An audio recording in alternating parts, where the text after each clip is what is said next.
Hello, good evening, and welcome to another episode of Arsenal Above All. It's myself, Mike, with Nick and Neil, two top gooners. How are you doing, gents, tonight?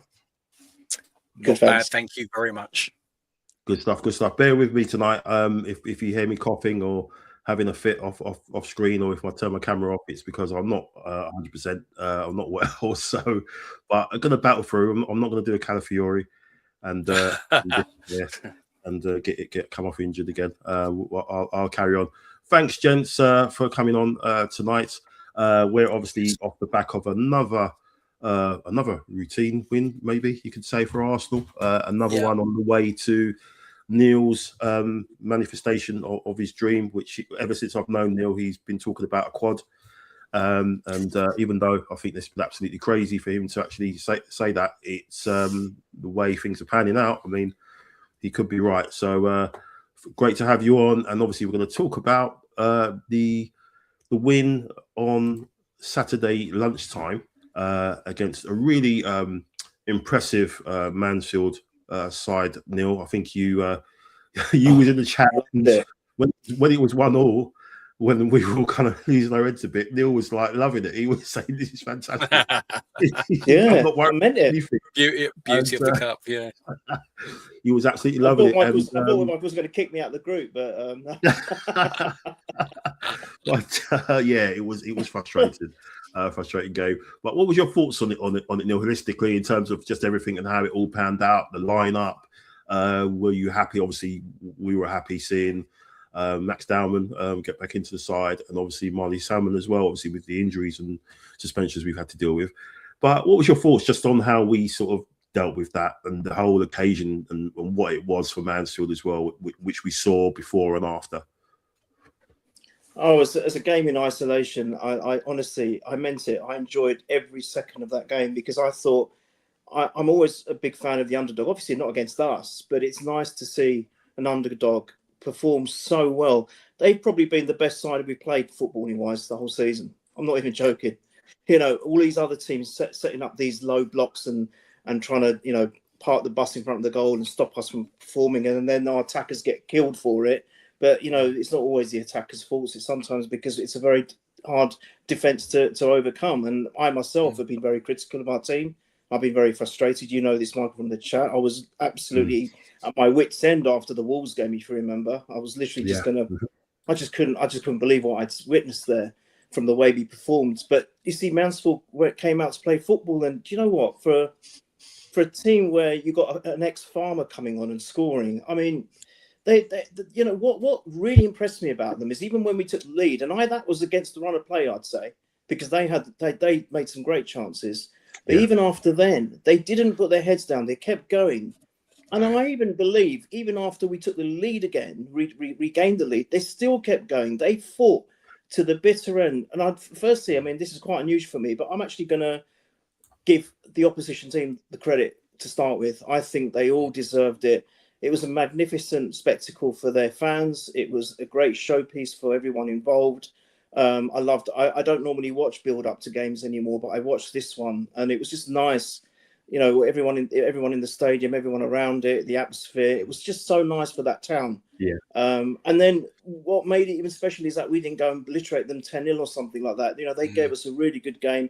We had to earn that win. We really had to earn it. And it was just such attractive football for them. From our point of view, 2 magnificent goals. Oh, they were just so beautiful, both the strikes. I think Madueke's strikes one of the nicest strikes I've seen all season because it was so silky, so smooth.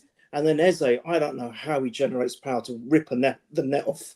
The goals are it's insane. From very little backlift, somehow he manages to generate power. And obviously for me, the star is Doberman. You know how much I love that kid. You know that if he is treated and managed the right way, and hopefully he becomes another Adams or Matt Letitia, where he stays loyal and he stays with us for his entire career, and we play to his strengths and we deliver success for him, I firmly believe he could potentially become one of the greatest footballers we've ever seen. That's what I'm going to say. Okay. We'll hold fire a little bit on the Dowman chat. We've got something coming up in regards to that, which I would like you to have a discussion about. But yeah, great stuff, Nick. Neil, thank you. Nick, what was your thoughts on just how that afternoon went as well? I think touching on what Neil said. Obviously, you saw the stuff with the chairman and his wife before the game, and you saw obviously after the game, you saw the way I think there was some shots of Arteta having a photo with the chairman and Nigel Clough before the game, and then at the end you saw some stuff on socials about how the team were interacting with the kids, you know, and signing stuff and everything, and having a chat with them as well. And like Neil said, obviously, if we'd have lost it, it might have been a little bit different. But the way everything kind of went, not only did we have to keep ourselves honest on the pitch in terms of playing well, we obviously represented ourselves even better off the pitch as well, just the way we acted. But what was your thoughts just on the performance and just how it kind of leads into what we've got to go forward? I think what you said about we had to keep ourselves honest, they kept us honest. Yeah. And you could tell that this was like their cup final, basically. You know, in all honesty, if they had taken their chances, they should have won that game because they created more clear chances than we did. So nothing but respect. We visited a real football club. You know, it was a real grassroots football club. And they done themselves a world of credit to them. Do you know? So much respect. No matter what team, in my opinion, that we put out, it should be a League One team. It should be a Championship team. But they were determined. They took the game to us. They didn't sit back. They didn't look sorry for themselves. And they fought for each other. And they made it really, really awkward for us. And it's one of those where I think my biggest criticism, Neil touched on it, about the performances that we have been having in this season. I think in this, since the turn of the new year, we are a little bit woeful, in my opinion, when it comes to teams that you think we should beat. And I think there is something in the Arsenal psyche where they know they should be picking up the 3 points or the win. And I think in those games, they try to manage it as too much by getting by for doing too little, if that makes sense. It's like the United game. United are a really good side. And next year, they're going to be even stronger. But there is a level that Arsenal can hit that United can't this season had we brought that level from the beginning. It's the same with Mansfield. There's a level that we can hit that they will never be able to get to. And that's the same for Brentford, the draw, and that's the same for Wolves. But when we don't come with the intensity, when we don't come with the we've got to fight and we've got to run. I feel like there are players trying to conserve themselves through 90 minutes.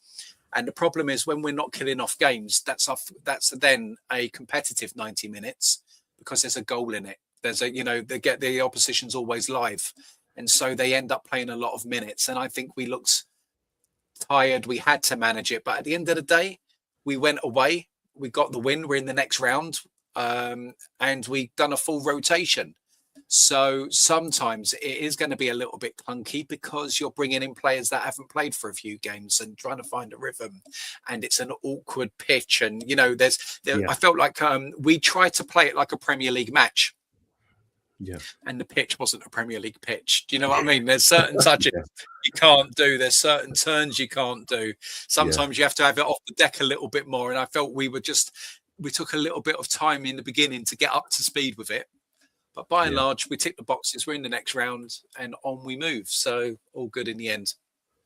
Yeah, absolutely. I thought, it did look like it caught a few players off guard. I think Mosquera looked really, really slow. We know he's rapid, but he looked really slow, especially for their goal. And he just looked like it really got to him.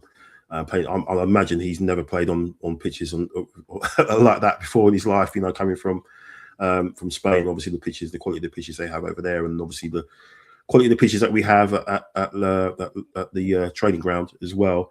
But yeah, he struggled a little bit. But you're absolutely right. We have kind of, I wouldn't say gotten away with it with some of the things that we've done in terms of the performance levels. It's like we're trying to get through matches with the minimum amount of expanding too much energy sort of thing. And you've touched on that right at the very start of the season, Nick, in terms of having high risk games, having too many high risk games, and how much that affects the squad, mentality and physically going into as the season goes on. And now we're reaching the end of it. We've got that, something I'd like to talk about in a second. But let's have a look at the draw, which was made about an hour ago. And so we play Southampton, who we have a sort of up and down sort of history with them. They seem to raise their game against us. A bit of a bogey side. They're making a good run in the championship into the playoff spots at the moment. Not bad. Obviously of those two teams that you probably wanted there, it was either them or Port Vale. Obviously, Chelsea have won the lottery in that regard, so they're probably going to be at Wembley for the semi-final. And obviously, Man City against Liverpool and West Ham at the moment. I think they're winning 2-1 against Brentford at the moment. Play Leeds as well. So it seems like we've got, someone said in one of my group chats to myself and Brian, it seems like we've got Man City's run of cup draws this season, because normally it's City who kind of go through without playing anyone in the Premier League. But we'll take it. We'll take it. What's your thoughts on that, Neil, at the moment in terms of that draw? I know it's a bit of ahead, but in terms of the fixtures that we've got, as you can see coming up below, it kind of helps us again. You're thinking, obviously depending on the injury situation, good chance of rotation, but also a championship side away. Obviously, it'll be on TV. We have to be on it again. We can't take anything for granted. We have to be honest, and we have to earn our way through to the next round. What's your thoughts on that, Neil? Look, I've always said in cup competitions, I'm not never been too fussed about who we get, because at the end of the day, to win the thing, we've got to beat some of the great teams or some of the hardest teams anyway. Spot on. I've never really been too fixated on it. However, with our luck, we've had such a bad run of luck with ties in terms of. Do you remember when we were in the Champions qualifying for the Champions League every season, and then we'd end up with Barcelona or Bayern or Dortmund or Bayern Munich or something, and we'd always get flattened by them. And it was a commonality. So look, I think it's probably the best possible draw we could have had, bar Port Vale. I think Leeds can be dangerous. I think Brentford and or West Ham can be dangerous as well. So I think out of all of that, bar Port Vale, it's probably the best one we could have had. I actually think we've been more comfortable away from home this season as well, so I don't mind that too.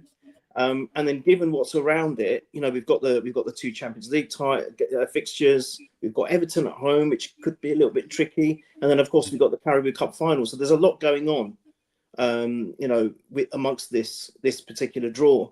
So I think it's probably the best we could have had. I'm pleased with it. But at the end of the day, if we're gonna get our 15th FA Cup, which I'm sure we will, we're going to have to beat one of the best teams. And I hope it's City and we smash them in the final. Hope we beat them in the League Cup final. We beat them in the final of the FA Cup. We beat them in the Champions League when we meet them, and then we beat them in the Premiership. It will be perfect because they're at 1-1-5 cheats and they deserve that. Here. Well done, Neil. What's your thoughts on it? On the draw, Nick? Yeah, I mean, it's like any knockout football, whether it's international with England or Arsenal, you've got a bit to be the best. You've got to beat the best. I completely agree with that. And so with this cup run, it's from a tactical point of view, it's nice that it's Southampton, that we can allow maybe 2 or 3. We won't be able to do a full rotation the way we did to Mansfield, but we should be able to take a couple of key players out and give them a rest. But it's also, City don't have that luxury. That's what I'm loving. The Newcastle game, they didn't have that luxury as such. Yeah. They still had to put key players in. And then they've got now Liverpool. They haven't, on top of the game, the final against us, the Champions League ties to Real Madrid. It just puts immense amount of pressure on that team when they are looking to pick up points in the league. And I'm loving it. So, yeah, great. Manchiti can get all the blooming hard games. I'm happy with that. It's all good. Yeah, they got was it Rodri got fined 80 was it 85 grand today? That's like a fiver to us, right? Yeah, it's nothing, so kind of doesn't bode well for the charges, does it? Right, so yeah, just go into the chat before we go on to the next bit. So for myself, Nick, thanks very much for that, for prompting everyone to like and subscribe. Thank you very much, Neil, for that as well. Appreciate it. Brian's in the chat. Evening, gents. The business end of the season has started. This is the time players now should be relishing. Yeah, absolutely. This is what you want to be part of, isn't it? Guinea Chick 74. Thank you. Evening to you as well. Brian says typical FA Cup tie. Just glad we didn't have the Ronnie Radford moment. Yeah, with that pitch. Yeah, as well. Mac, how you doing, mate? Evening, gents. First gear win. Going to have to go through the gears for the next round. However, 16-year-olds playing men is something that has to be studied. Yeah, we'll be talking about that, gentleman, in a minute. But says the game showed how adaptable we have to be in every competition we compete in. Yeah, absolutely. Max is on our side. As soon as our lot saw the pitch, they got the skill of getting injured. You'll have one eye in Germany. Yeah, true. Bio, did you in the second half comes to mind with that? Yeah. It's like, what are you doing? Yeah. Yeah, true. Brian, we definitely showed how we are embracing what a pressure our season is by doing the fundamental provision of the pitch as well. Yeah, absolutely. As Declan said, there's no time to think now, other than going out and playing, showing heart and commitment to win every game to the end of the season. Absolutely. James, how you doing, James? Who are those Liverpool fans going to be supporting against City? Yeah, because we know about their bromance or whatever you want to call it. Weird. Those two. So let's get on to something different. Not just thinking of something to try and mix it up. And it is your show, gents, and all the guests that come on. I don't want to be like a dictator. There's too many of those idiots around the world at the moment, causing too much carnage. And the less said about those two idiots, the better. I don't want to get the channel cancelled or whatever. But they are idiots and whatever. But I've created something called this, and it's called the menu. And I want, and basically, you two yourselves have a choice of what you would like to discuss next. So we've got the first category. The Force is with Max. The second one is Where's the Fogging Standards? And the last one is Arsenal Derangement Syndrome, the new pandemic. We'll go with you, Nick. You, Neil, because obviously you are the guinea pig. And as I said off in the green room, here we go again. I like to bring the new things in with Neil on the channel. If it doesn't go well, it's all his fault. What would you, where would you like to go? It's an easy choice. You know, I feel about this kid. Force is with Max, and it's a Star Wars thing. Yeah, easily nice that one. Let's go with the top one. Okay, let me bring it up. Okay, so we got the Force is with Max. How heavily would you rely on Max during the running as a wild card, or as a break glass in emergency to unlock Premier League low blocks? Would you just keep him as, you know, Champions League cameos, or would you just let him loose in the cups? What's your thoughts on that, Neil? How would you use him going on in the season? You know, 16, putting a man of the match performance against Mansfield. Yes, it is Mansfield, but you know he stood out. You've got to do it. But what would you do in terms of, you know, would you want to lean into that with him, no fear, or you just think it's too much for him at this stage? Okay, so I got two answers. My heart, play him every blooming game because he's that good. Honestly, I'm not kidding. My heart, that's what my heart says. I think he's that good. He's our most enterprising and how can you say, attractive attacker that we've got. If you looked at him, look at what he did. I've always been behind Madueke. I don't like the people that get on his back, because I think he's been, with all the others that we've had on show, I think he's been our most enterprising attacker all forward. But this guy, you know, going through the middle, what he does is just ridiculous. Just to give you an example, in the Mansfield game, this is the nearest, most recent one. There was a part where he was defending in our box.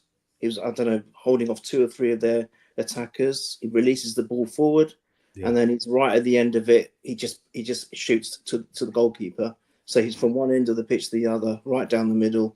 I absolutely love this kid. I think he's got the most intelligent head on the most young shoulders. He's very mature. He's not scared. He's fearless. He's balanced. He's quick, and he's strong.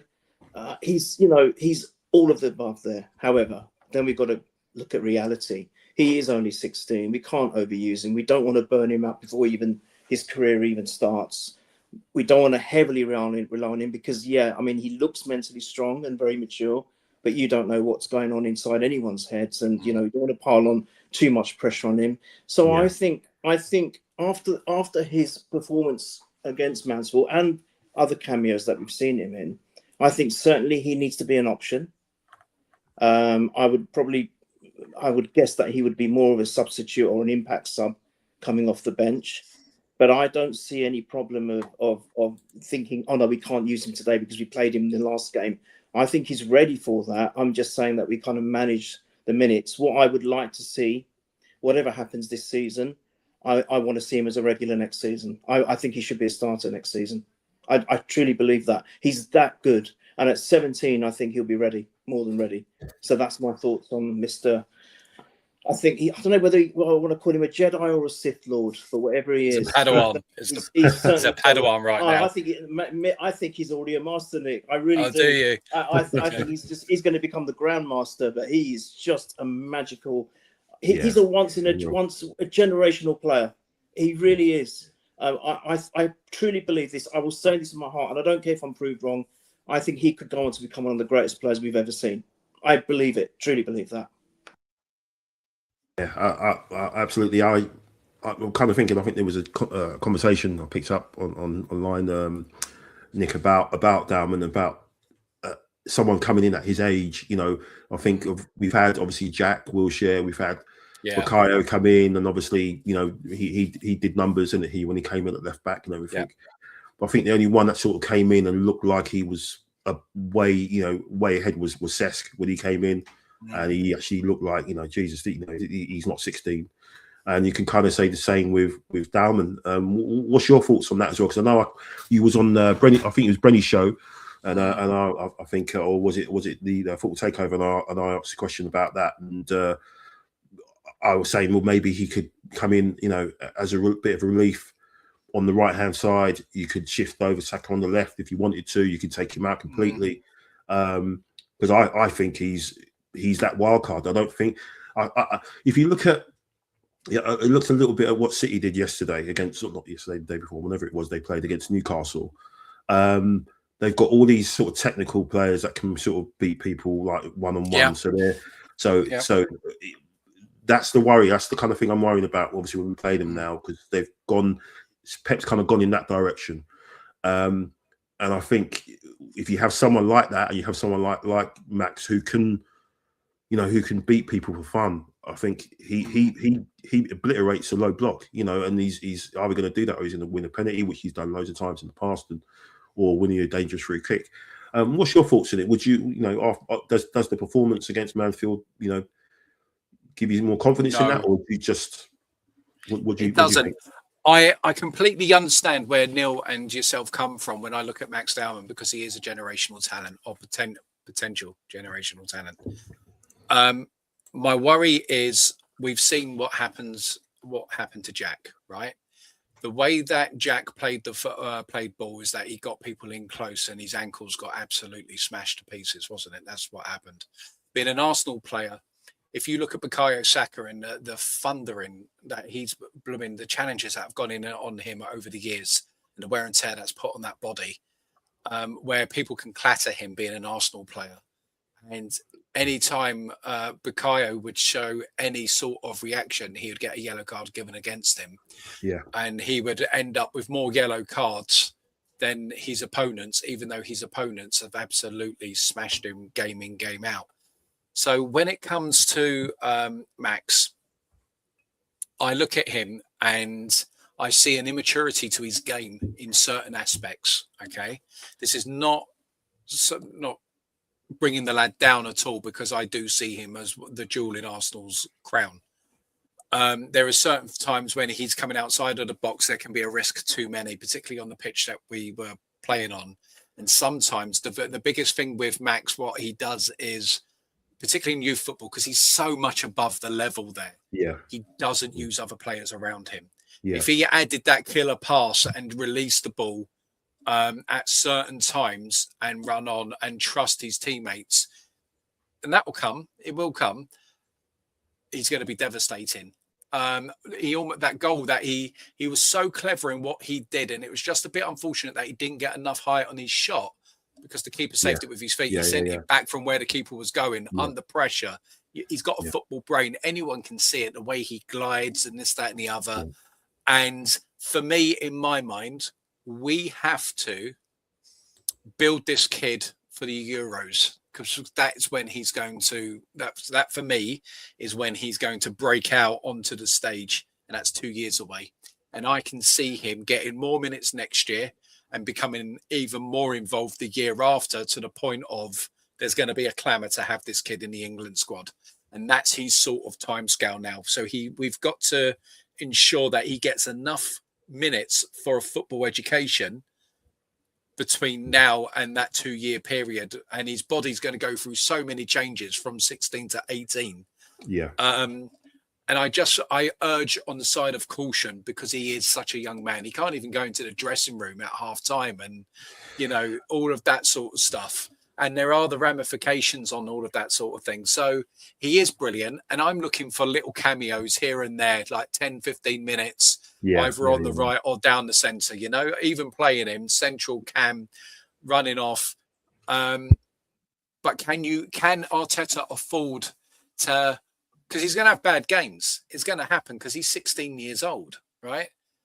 In the heat of a title battle with trophies on the line, how often can you do that? That's what we've got to find out, isn't it? Because if he brings him on and Max gives the ball away or does something, Arteta will get pillared. So it gets really, really difficult. So we've just got to be realistic at this stage. I think it's the odd safe cameo for the rest of the season. If we manage to get a couple of goals up and all the rest of it, send him on to torture the defence and get him in that feel good, maybe get him his first Premier League medal. And then after that, it is then about picking out realistic games where he's going to either be a starter or a finisher on a more consistent basis for next season. Yeah, I agree. I think we kind of first saw him, was it against Leeds, wasn't it, when the game was kind of put to bed. We're talking about, these high-risk games. The more games we put to bed, I think that's where he gets the more minutes, doesn't he? He gets 15, 20 minutes, rather than come on in a sort of high-pressure situation. But then again, he did throw him on at Anfield, didn't he? When when we were chasing the goal as well. So that's Arteta, really. You know, what is he? Yeah. What is he thinking?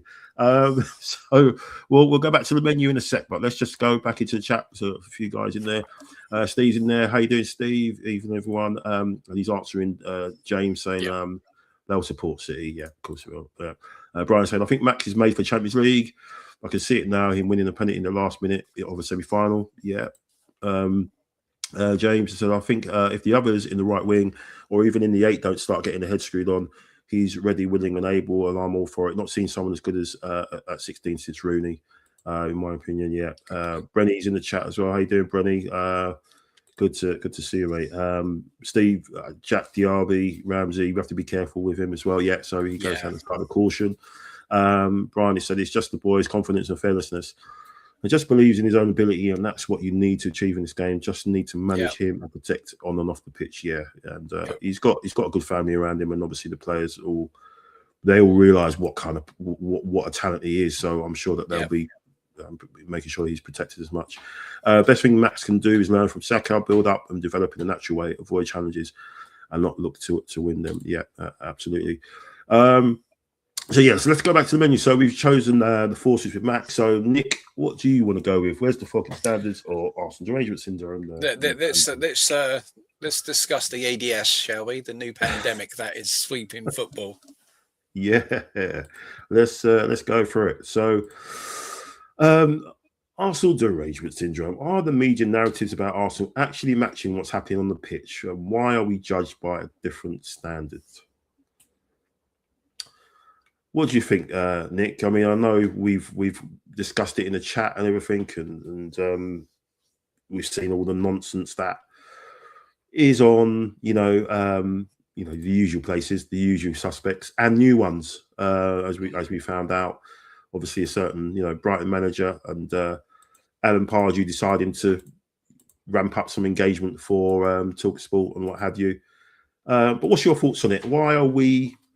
What's going on? I've never seen. I know that we're hated. We know that we're Arsenal fans. We know that there's always been a thing against us on and off the pitch.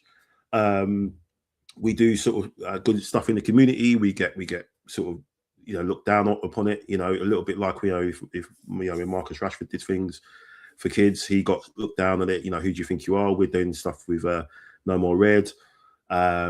And it goes beyond that, right down. People bring it back to when we got into the league and stuff like that all those years ago with Henry Norris, stuff like that. But the narratives I've seen of the last couple of weeks, I don't think I've seen it like this. I don't know whether it's because it's social media or whether it's because we're good again and we're on the verge of doing something historic. What's your thoughts on it, Nick? Is because it does seem like it's some kind of pandemic. People are just going crazy and are affected with this thing, running around and trying to beat each other to get these sound bites and get these quotes and stuff. And what's your thoughts on it? There is so much of this that you just have to recognise that it is a drive for clicks and traffic to sell adverts. It's a historical thing with Arsenal because it was the working class game, and Arsenal were owned by old Etonians, and there was that class divide in our ownership that was resented traditionally in football. Plus, we were the club from the capital, so there was the north-south divide and all the rest of it, and all of this built ingrained resentments. And to today, it is kind of a case of when it comes to journalism now, there's hardly any facts in journalism. It is spin and opinion. Yeah. And it is kind of what narrative do you want to get out? So today, to everybody watching, I read about on the BBC about time stopping the clock, basically cheating. It's on the site right now, and it mentions Arsenal and it's a key part. And it turns around and it says, we were under fire from the manager of Brighton, and Arsenal are somewhere like 6th on the list.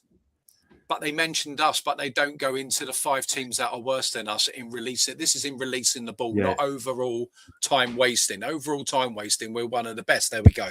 We're one of the best in the league. Yeah. And for keepers releasing the ball, we're one of the better teams. But where it comes down to overall, this certain aspect that they were looking at, delaying the kickoff or whatever it may be, they said we ranked 6th worst. But they never gave you a table of opta facts or figures, and they didn't talk about all the other teams that were just focused on us. They had to attribute that to us. It's like with the whole hysteria about set pieces. Yeah. Everybody would love to be able to score set pieces. We've scored 16 out of 138. You know, other teams are doing it too. Tottenham are on 14. Yeah. And it just seems to be that there is a concerted effort by the United legends and the Liverpool legends to create as much heat for Arsenal as possible. And it is kind of like, is it City funded or their owner funded? It could be, if they're putting sponsorship into certain podcasts and this, that, and the other. And certain newspapers will get certain adverts and lucrative income. So, you know, I am kind of, there's a pragmatic thing behind all of this. It usually comes down to money and all of that sort of stuff. And not only that, Arsenal have a huge online fan base. We are one of the biggest fan bases in the world. I know you people will say, oh, Chelsea and City, but when you've paid for a load of bots to kind of come along and like your social medias, your social media presence looks a lot larger than what it is in reality. Well, like the City one, like the Man City one. Like the City, exactly. And Chelsea. Chelsea got a load of Russian bots in to kind of start liking this, that, and the other, right? So that's why they look so big, but in reality, they're not. They're not. Yeah. Neither of them are. That's why they struggle to fill their stadiums. Yeah. Arsenal are that big. We are that big. We're a global presence. And so they know if you put something that will anger the Arsenal fans, oh, that's a load of traffic. If you put Arsenal's name into something, oh, that's a load of traffic. Who do they spend? Whenever I go onto stuff, where is the majority of the transfer rumours over the summer? It's Arsenal. Every single year it is Arsenal, you know, and that's a load of traffic as well. And that's what they do. They manipulate the Arsenal fan base because it is one of the largest online. Yeah, 100%. And I just think at the moment, it doesn't matter what we do. If we turned round and there was a kid having an asthma attack and we kick the ball out and we going, oh, how can they do that? That's absolutely disgusting. Why would they stop the match? It doesn't matter what we do. It doesn't matter how we play football. I've heard Arsenal get absolutely slammed for being too weak and unable to defend corners all within the last 10 years. That's what they were saying about us. Now that we're scoring them and we're standing up and we're not being bullied, oh, well, that's an issue now. And they won't be happy, guys. They're not going to be happy until we start losing. Or F them. You know, let's carry on winning because that's the best tonic for all of this. And Arsenal fans have got to stop buying into this media-driven drivel about our club. You've got to push back on it. You know, if you're talking bad about my club and you're talking this nonsense, I ain't going to look at your pages. They'll soon change their ways, you know. And so, I just think it's an absolute load of rubbish trying to bring us down. It's because we're being successful. Yeah, 100%. It's funny because there's a couple of people starting to actually come out and give Arsenal credit. You know, I think Wayne Rooney came out and said something as well. David Moyes did. David Moyes, obviously, Michael Richards he's an Arsenal fan, but you know he's come out and said some stuff. So people are starting to kind of look beyond that. What's your thoughts on it, Neil? Because obviously you've been there, seen it, and done it. You know, you've seen all the stuff. You know, when we went to the first battle of Old Trafford, what happened there.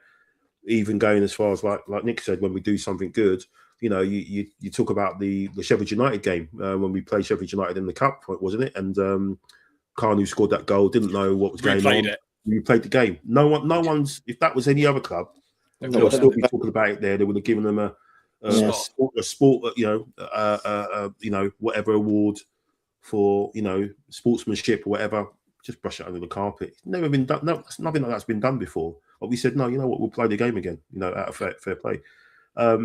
What's your thoughts in it, because again, I just can't remember such vitriol and such these narratives are just really sort of dangerous, and people like saying stuff, oh, Arteta this, Arteta that, I hate Arteta and he's so arrogant and stuff, and it's like, you're just saying that because you've read it somewhere and you've not listened, you've not seen what the guy is like, in a press conference, the way he's engaging with everyone, he answers everyone's questions, and you've got people like Slot and I can't remember who else I was saying, like Slot and even Rosinha, who or someone's called PR Senior, the way he is. How spiky they get when they lose a game, and how condescending they are, especially Slot has been. But no one wants to talk about that. But what's your thoughts on it, Neil? It's how long we got? Yeah. I mean, look, for me, first and foremost, the best weapon is to ignore. Just ignore it. Yeah. Because then if you don't bite, then they've got nothing. That's that's my philosophy on life. Bullies, just ignore them. Because if you don't bite them, what can they do? The teeth are then gone immediately. They've lost them. I've seen this for many years. I remember when Tony Adams was first on the scene and he was making clangers, straight away, the back pages, donkey ears. Straight away. Bang. Yeah. When we were docked 2 points for the Old Trafford brawl and Tony Adams was in prison, oh my God, they loved it.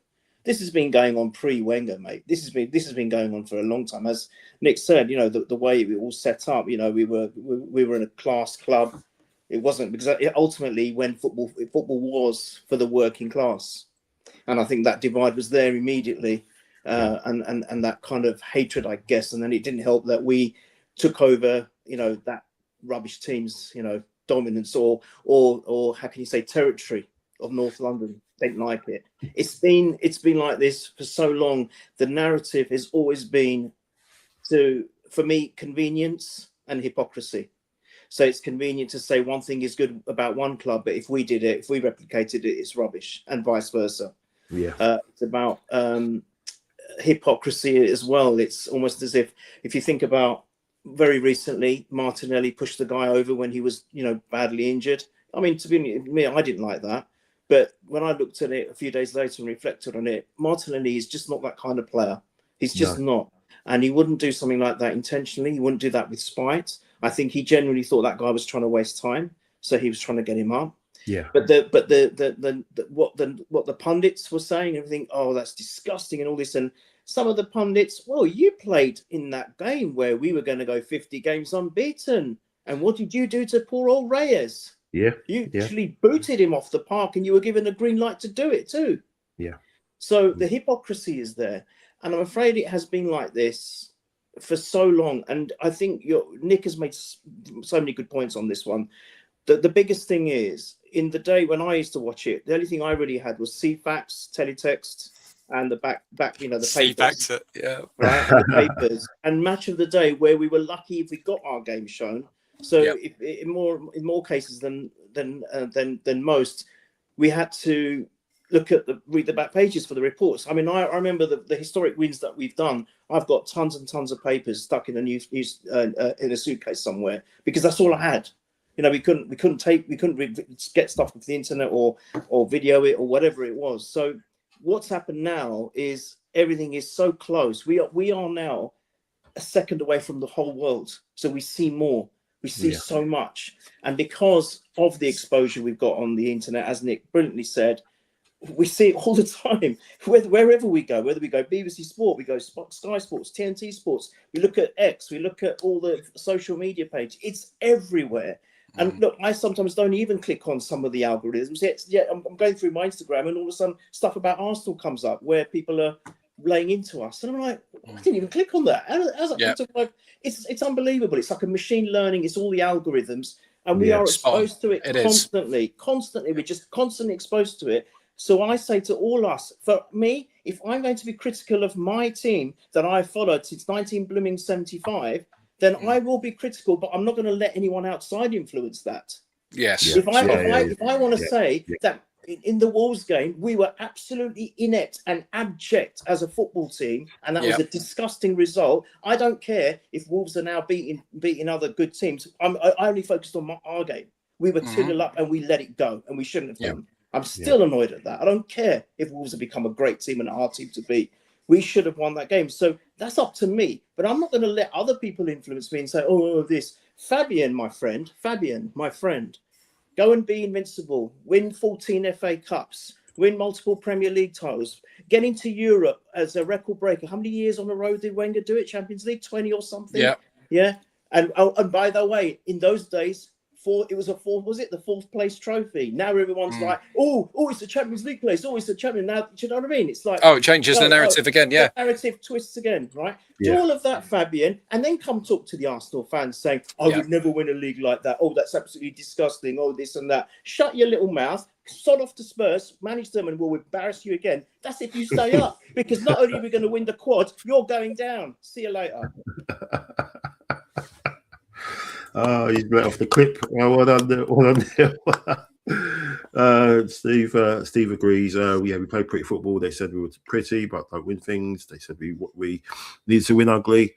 Be tougher. Exactly that. Do the other side of the game. I take a listen. Yeah, and they don't like it. Yeah, and the mainstream media just clickbait.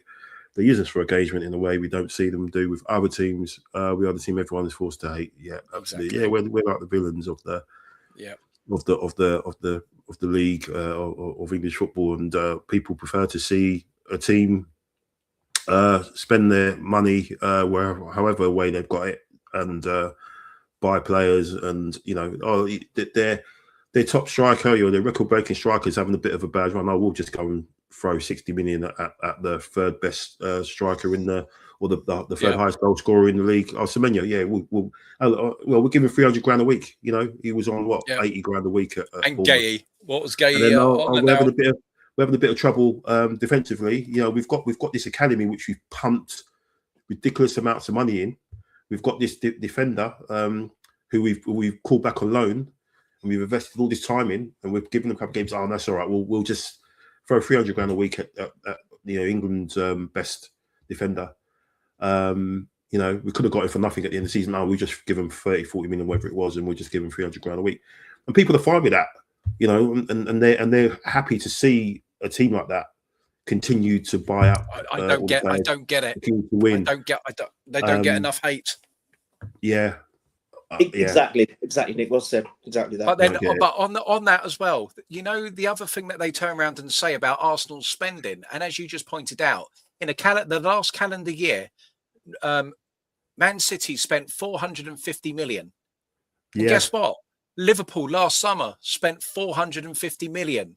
And yet they've had the most abject title defence, where they're 16 points behind the leader after spending 450 million, not a dicky bird. Can you imagine if that? Because I know if we win the league, what is going to happen at once we've done that and we're lowering the trophy, it's going to be a race by these so-called football experts to say this one thing.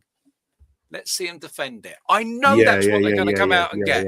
And what sort of heat? What sort of heat is going to come our way if we aren't winning it? Do you know what I mean? 100%. Liverpool can finish 16 points off. Not a word. Oh, that's all right. We get absolutely crucified. Even if in the defence, Nick, if we lose it on goal difference, same points as whoever it is, they would destroy us. They'll still destroy us. But Liverpool, you're right. They can be right down the table. Oh no, it's fine. They're a team in transition now. Oh, they're fine. Oh, they're looking good. And all of a sudden they'll score a couple of set piece goals. And BBC Sport, they're the set piece kings. I saw the same. Oh, it's boring. It's negative football. Is it really? That idiot. Let's put an asterisk next to them winning. They must go to bed exhausted with all the mental gymnastics. Guys, what was Pardew won? Can you explain? Because I don't know. Yeah, so funny. Again, all these guys coming up with all this, because I'd like to call them keyboard warriors now, because they're all behind doing all their stuff on social media just as much as all the trolls do it.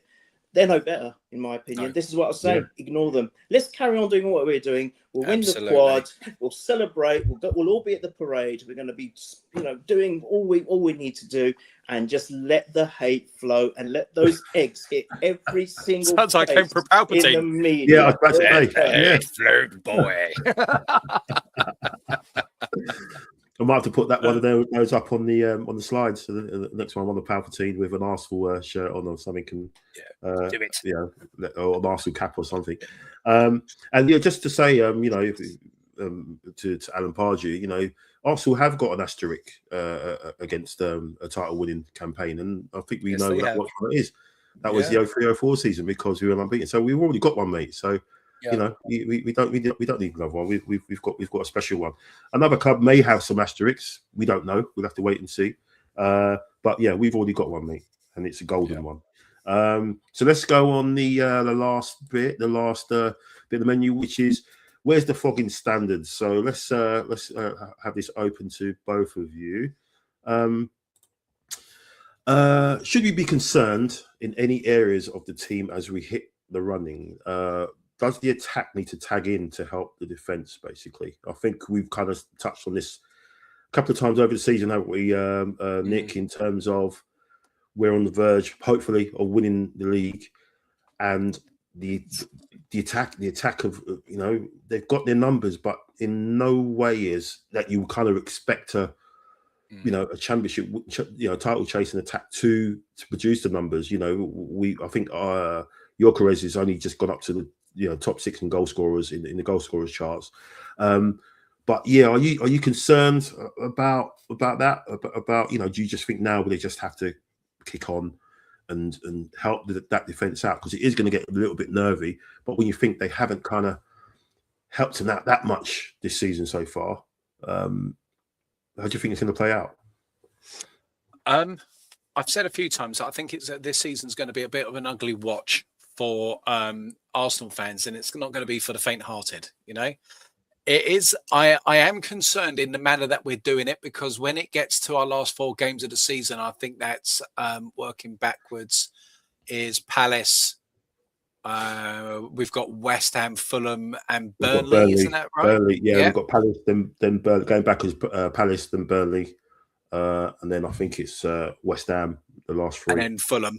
Yeah, and then Fulham's the 4th. Now, they are all very winnable, but if you don't get the temperature right and you're fatigued and you need to dig down, they're banana skins. And if we keep playing 90 minutes plus where the team is pushing us because we haven't killed it off, we could struggle for the wrong reasons there. So that's one of the things that I worry about. I feel like, as I've said loads of times, I feel like we over-rotate the defence at the moment. It was the Inter Milan manager. If you go back and look at his interview, he turned around and he said about Arsenal in the first half didn't show us respect, but in the second half they focused, doubled down, and all the rest of it. And even though we didn't see much as supporters, the things that we started to do between the 2 halves, we tightened up and took the game. We was really disciplined in what we were doing, and not what he felt was taking the mickey out of them a little bit. Yeah, and that's what we've got to be careful on. I think the defense is our strength this year, because we don't have a talisman that we can hang our hat on and say that player's going to do it. So it's the shared responsibility. But at the moment, we've got players outside of the team that don't. You say, "Oh, play that player." They come in and they're not getting end figures results, and the players in the team aren't exactly setting fire to the records. So I feel we've got to get the defence back to being that intimidating machine of the first half, where we weren't giving away chances, where we weren't, we were really controlling it. If we get that again, it then takes the pressure off needing to score 1, 2, 3 goals. But I feel like it is now. We've had so many people out injured this season. They're coming back at different times. Yeah. It's now time for these boys to come in and start. And I think it is the attack that concerns me most. I don't think there's much that Gyökeres can always, when you ever analyse his game, he's fairly accurate with his shots when the chances he gets. It's service with him. And I just feel like we need to get players closer to him. Think Giroud Ramsey relationship. Yeah, I feel like that's something Eze and Gyökeres could develop. And I just feel like we've got to surface him better. Maybe putting Saka on the left with a natural foot in swinger to Gyökeres could be a better way to go. I think we need to get Havertz on the pitch and link play up as well. But it's now time for a lot of squad members to stop being 6 out of 10, 7, and push their performances up to 7/8 out of 10s to make sure that we land that silverware. It's now just grasping it and going out and being a champion, not looking for somebody else to do the work for you. Yeah, 100%. Do you think the key in the league, Neil, do you think it's going to be Kai? Do you think, would you kind of say maybe you go with Kai in the league games, and then you bring Gyökeres on, the last 30, or so, and then in the Champions League, maybe you go with Gyökeres because it's more open a little bit more. He seems to have played a little bit better in that competition, because even though he wasn't completely at the races when he came on against Brighton, I think we looked a lot more cohesive in the attack when Kai came on. Obviously, he had that run which looked like he was offside. He wasn't, and he had that shot with the near post. He could have won a penalty as well. He got clips in the box, didn't he? I just think maybe in the league with the low block and everything that we're up against all the time, I think he can unlock. Obviously he can bring people into play as we know he can. Whereas Gyökeres is obviously very much a low touch player, and if anything, he will probably be better in a game where a team's going to come out away from home, which we saw, against Tottenham and stuff. And what's your thoughts on it, Neil, in terms of the attack?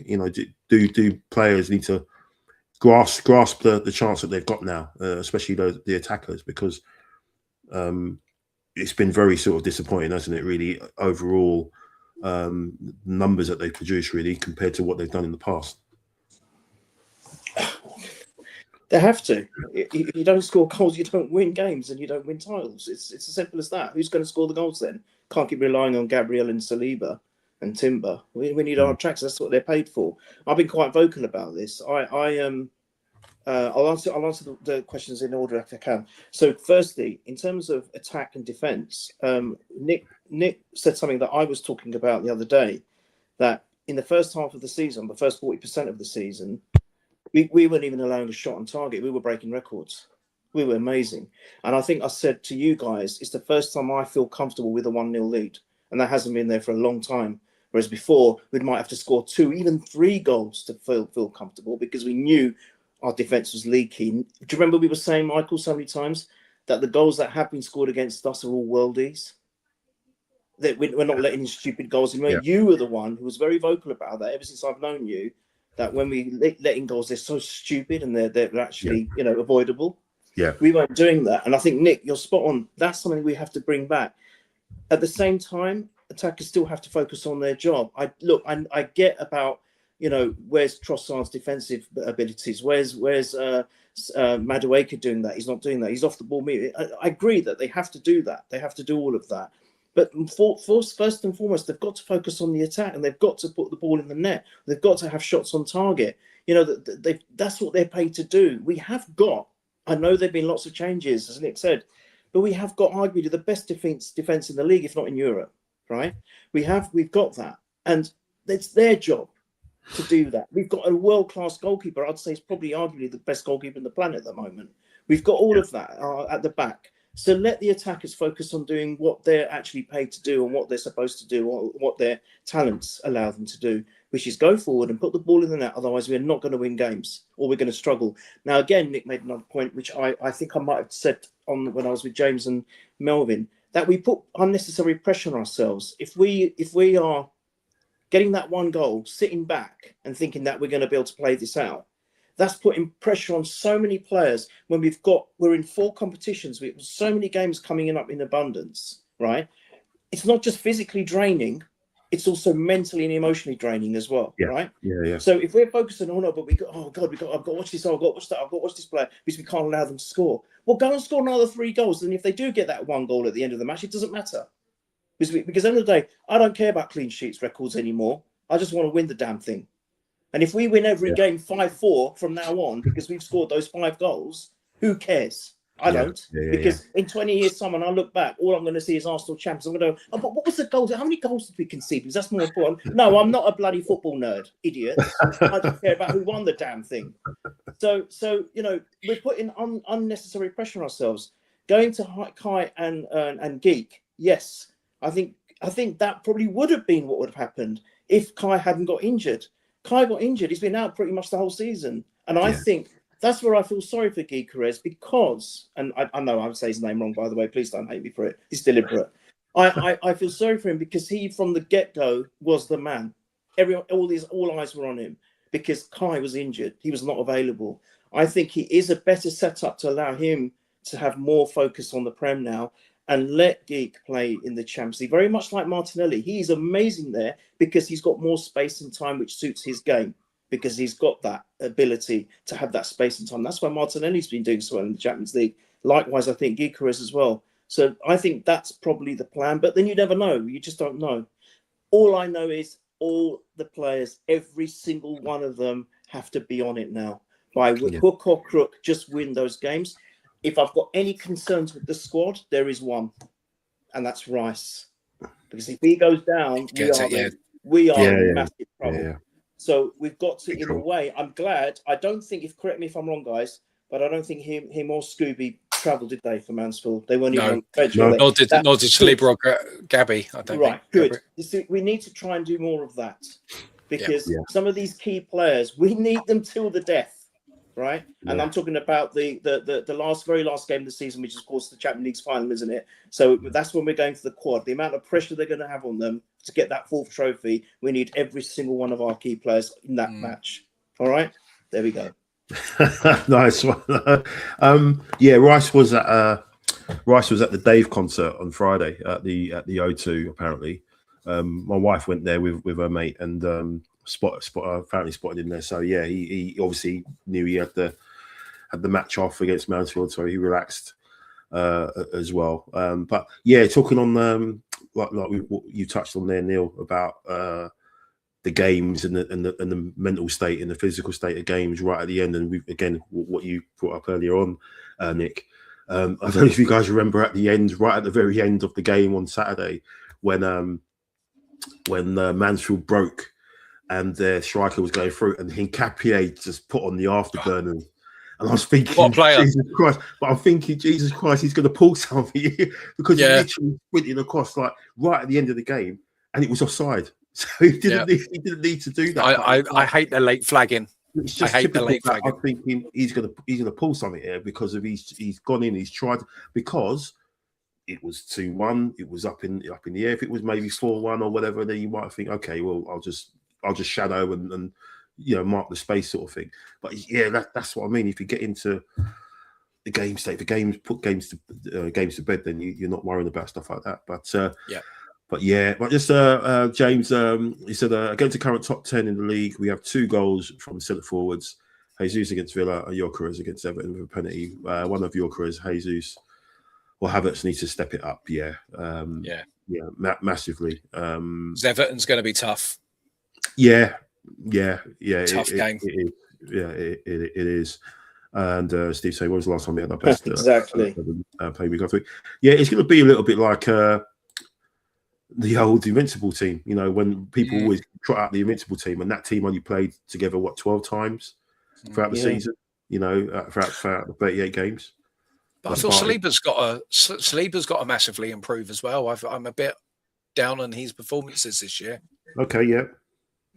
I think aerially he looks a little bit suspect for me. Yeah, he on the deck he's very strong, but he's not dominating in the air. Yeah. But I think Gabriel mitigates that slightly because he's so good in the air. So he does. I mean, I think they complement each other so well, Nick. I mean, the strengths and weaknesses that they both have, they're the opposites. So I think that works really well. I think, Saliba's more of a silky player. He moves, he doesn't look like he moves fast, but he does. He covers lots of ground. But Gabriel's our old school kind of mixing the evolution of modern football with the old, grit of football, like I used to love seeing with Keown and Adams and Bold. And I think he's more of a gritty player, and I think they complement each other so well. But I do agree with you. I don't think Saliba has been as good as he might have been in the last couple of seasons. And I think Mosquito as well, but you guys could be right. That could be the pitch. So I'm hoping that was just a pitch thing, because Mosquito's a wonderful player, by the way. He is. We're very lucky. Yeah, but he was not at the races against Mansfield at all, so he's got to step it up. But yeah, anyway, I just think it's going to be an all-round thing, isn't it? That they know what they do. I do think Saliba's been lucky that he's had Gabriel to his left and Timber to his right at times, if I'm honest, because I think when it is a singular attacker, you will see that that attacker does take himself up against Saliba more than they do Gabby. Yeah, I feel like he gets targeted. It's like when we play City, you watch who Haaland plays next to. Yeah, agreed. He'll be playing off Saliba. He won't be playing off Gabriel. Yeah, good. Yeah, it's a good shout. And maybe he's carrying. You just don't know. You know, he might be. That's true. He's been out. He's been out recently, hasn't he? And we just hope that he'll be back for the game on Wednesday. Sorry, James just saying Hincapié is close to taking over as Rice as player of the season for me now. Controversial, James take, I know, but yeah, he's been outstanding. Brilliant. Yeah, last 5 or 6 games, he's been absolutely outstanding. Before we go, gents, Neil, what's your predictions for the Bayer Leverkusen game? We thinking? I'll just show you what. Just a thought for a bit of fun. I asked what Copilot and ChatGPT thought the result would be, and they both came out with 2-1 to Arsenal. So I think we'll take that, wouldn't we? Going into the second leg at the carpet. What's your thoughts on the game? You think you'll see a more expansive Arsenal, hopefully, because Bayer they're not gonna. No one wants to play. Let's have it right. No one in Europe. Maybe Bayern Munich, because they've been chatting about it ever since we slapped them 3-1. But I don't think anyone in Europe, anyone in the cups, face us. No one wants to play us. No one wants to play us because they know what will happen. They'd have to deal with set pieces and what have you. So it's going to be interesting to see how they approach the game, and what they do. But what's your thoughts on it and how you think it will play out? I actually think that's a great prediction from the old AI, but I'm gonna be meaner than that. I think meaner in this sense in our favour. I think our defence is going to come good, and I'll actually go 2-0. I'll go 2-0, and you know what? Because he's been doing so well in the cup games, I think if he picks or he starts or whatever, Martinelli will score our first goal for us. So I'm going 2-0. I think I said it earlier. I think we've been more comfortable away from home rather than at home. So I think we need to take a slight lead into the home game and then just finish it off at home. So I think 2-0 for me. Oh, you're on mute, I think. Oh, sorry. Yeah, sorry. Nice one, Neil. Thanks for that. What say you, Nick? Yeah, I think I can see us winning by 2 goals. I can. And I've been umming and ahhing, do we keep a clean sheet against them? They just had a 3-3 draw against Freiburg, I think it was. The weekend, yeah. Mm-hmm. Yeah, I think we can definitely get at their defence, 110%. They've got some quality players, we know that. But a lot of those players from the Air Invincible season has moved on as well. We've got Hincapié and Xhaka and stuff like that. Yeah. So they are weaker than that team. I think by 2 goals, I was thinking, do we win 2-0 or do we win 3-1? I can't quite decide, but I think we will get it done. I think it'll be by 2 goals. Nice. Yeah, we'll take that as well. Yeah. I think we should have too much room. And if got our head on and proper head on, I think we should have way too much room. And it gives us the opportunity to maybe, if we put it to bed, you're looking at second leg, maybe 1 or 2 coming out, depending on the obviously, because we know what we've got after the second leg. We've got the cup final, haven't we? So you're kind of looking at how that plays into, can you pull someone out 30 minutes to go, with that to come, because we know he's going to go fully loaded. 100%. And City won't be able to do that. No, they won't. No. Unless they absolutely blow Madrid to hell, which the way that they are at the moment, they're not Madrid as they were. I think City didn't City win? Did City beat them 2-1? Was it, or 2? was it 3-1 or something recently in the league phase. Yeah.